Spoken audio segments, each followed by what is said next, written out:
Olá, o nosso seminário é sobre novas tecnologias no tratamento de água e esgoto relacionados ao reuso de água.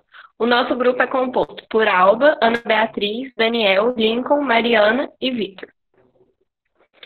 Atualmente, enfrenta-se um grande problema de escassez de água. Essa escassez acontece quando há um consumo maior do que a oferta. As causas para essa escassez são o desperdício, as perdas de água, a poluição hídrica, o consumo excessivo pela indústria e agricultura ou pela população e o uso inapropriado da água potável.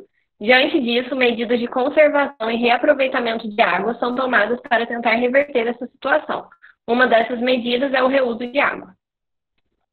O reuso de água trata-se, então, da reutilização de águas cinzas, que são aquelas compostas por efluentes provenientes de tanques, banheiras, chuveiros, lavatórios e máquinas de lavar roupas.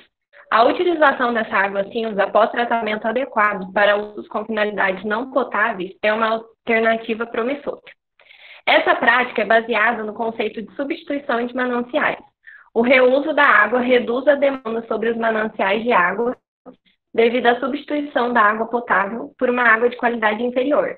Dessa forma, grandes volumes de água potável podem ser poupados pelo reuso quando se utiliza água de qualidade inferior para o atendimento das finalidades que podem necessitar de água dentro dos padrões de potabilidade.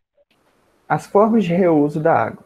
A atividade de reutilização da água pode acontecer de diferentes formas, tais como reuso indireto não planejado da água, que acontece quando a água utilizada é descarregada no meio ambiente e novamente aproveitada, em sua forma diluída, de maneira não intencional e não controlada. Reuso indireto planejado da água, que trata-se de um processo que descarrega os efluentes de forma planejada nos corpos de águas superficiais ou subterrâneos, que serão utilizados de maneira controlada no atendimento de alguma necessidade. Reuso direto planejado, que é aqueles cujos efluentes, depois de tratados, são encaminhados diretamente de seu ponto de descarga até o local do reuso. E, por fim, a reciclagem da água, que trata-se do reuso interno da água antes de sua descarga em um sistema geral de tratamento ou outro local de disposição, ou seja, funciona como uma fonte suplementar de abastecimento do uso original. Bom, agora falando um pouco sobre as tecnologias de tratamento de água de reuso. As tecnologias atualmente disponíveis para se tentar alcançar uma melhor qualidade nos parâmetros para a água de reuso podem ser físicas, químicas e, eventualmente, biológicas. Novas tecnologias no tratamento de águas residuárias para o reuso. Adsorção em carvão ativado, oxidação com ozônio, separação por membranas, eletrólise reversa, troca iônica, destilação e precipitação química. As etapas de tratamento de efluentes são em quatro.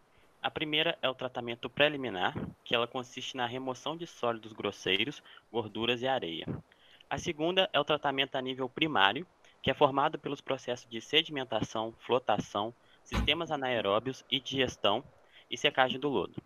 O tratamento a nível secundário, ele objetiva a remoção de matéria orgânica biodegradável e sólidos suspensos. E o tratamento a nível terciário, ele é composto por filtração e desinfecção, que buscam remover patógenos e nutrientes, e também é composto por processos oxidativos avançados, que tentam remover traços de elementos. No caso do reuso de efluentes das estações de tratamento de esgoto, o nível de tratamento requerido depende do uso pretendido, mas recomenda-se que as águas residuárias sejam tratadas minimamente a nível secundário. Agora, falando sobre o tratamento de efluentes a nível secundário, vamos abordar as principais tecnologias utilizadas no Brasil, que são os reatores UASB, tanques de lodo ativado, filtro biológico percolador, filtro aerado submerso, lagoa anaeróbia, lagoa facultativa aerada, lagoa de maturação, lagoa de polimento, lagoa aerada de mistura completa, lagoa de decantação objetiva, wetlands construídos, escoamento superficial, tanque séptico e filtro anaeróbio. Agora falando do tratamento de efluentes a nível terciário, as tecnologias empregadas no tratamento de efluentes a nível terciário variam de acordo com os tipos de compostos a serem eliminados, como nutrientes, compostos orgânicos voláteis, sólidos em suspensão e patógenos. No caso do tratamento visando o reuso, o tratamento a nível terciário pode ser subdividido de acordo com os objetivos desejados, visando prioritariamente a remoção de sólidos em suspensão, visando a remoção de sólidos e constituintes dissolvidos, visando a remoção de traços de constituintes ou visando a desinfecção do efluente. Nesse sentido, variados tratamentos podem ser empregados nessa etapa, como os processos de separação por membranas, a adsorção em carvão ativado, os processos oxidativos avançados, a cloração, radiação ultravioleta e a ozonização. Os processos de separação por membranas incluem microfiltração, ultrafiltração, nanofiltração, osmose reversa e bioreator de membranas. As membranas atuam como uma barreira seletiva, que retém ou permite a passagem de componentes presentes na água. A passagem ou a retenção de compostos depende do grau de seletividade da membrana, que varia de acordo com o tamanho dos poros. A nanofiltração e a osmose reversa, por exemplo, podem ser utilizadas como pós-tratamento de efluentes que passaram por microfiltração, para reuso potável e indireto. A adsorção em carvão ativado é um outro processo muito utilizado no polimento de efluentes secundários. Esse processo atua por adsorção, degradação e filtração de substâncias, formando um biofilme que consome a matéria orgânica e gera subprodutos como água, dióxido de carbono e biomassa.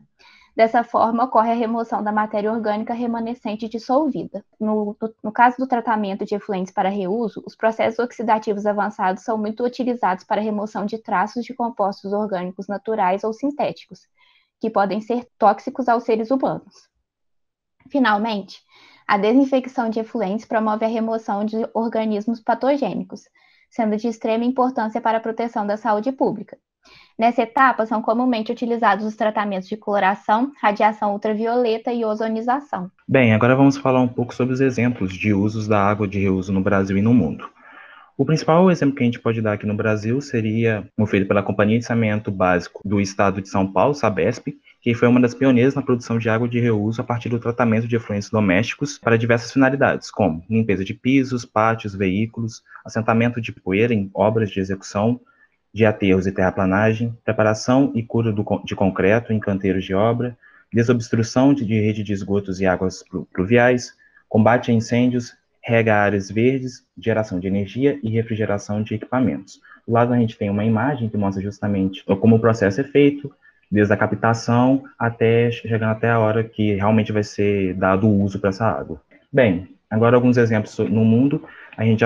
Há vários exemplos que a gente pode citar, mas que a gente pode ressaltar, poderia ser o do Japão, onde diversas cidades como Oita, Aomori e Tóquio utilizam esgotos tratados ou águas de baixa qualidade para fins urbanos não potáveis. E cidades como Fukuoka e Shinjuku possuem rede dupla de distribuição de água de reuso para aproveitamento em descargas no norte do Japão, que sobe com nevascas.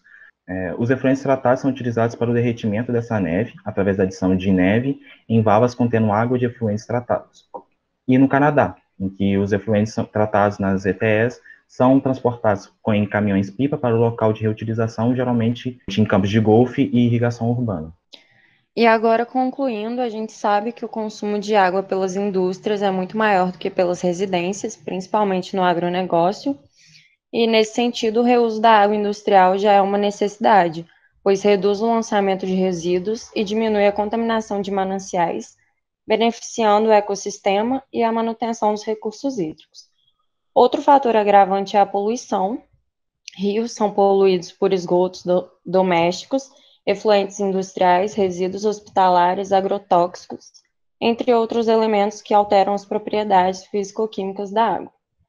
Nesse sentido, tornam-se fundamentais a pesquisa e o desenvolvimento de tecnologias de tratamento de efluentes cada vez mais eficientes e baratas, bem como o desenvolvimento e aprimoramento das normas técnicas para disciplinar a prática do reuso de água.